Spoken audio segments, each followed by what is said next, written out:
Slugs are considered a big problem for gardeners, but despite this we actually know very little about what species are where in the garden and which ones are actually causing problems for gardeners themselves. We do know that a lot of the species that occur in Britain actually don't damage live plant material.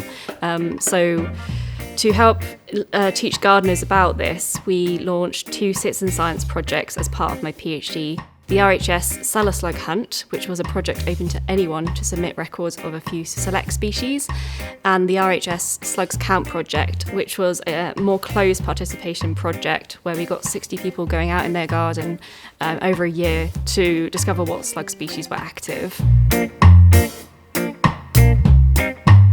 By taking this study and adapting it to be a citizen science approach project, we were able to cover a much wider geographic area and also involve a lot more people in gathering and understanding the data.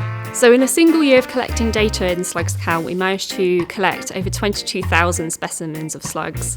This has informed a lot of policy at the RHS and also the advice we give to gardeners themselves. So one of the outcomes of this project has actually changed the language we use around slugs. So the Royal Horticultural Society actually rebranded slugs from being considered as pests to garden visitors last year due to this research project.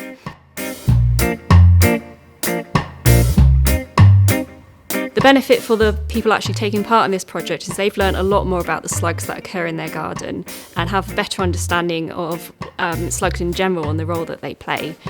They've also been inspired to take part in further citizen science research as well as learning to love slugs a little bit more.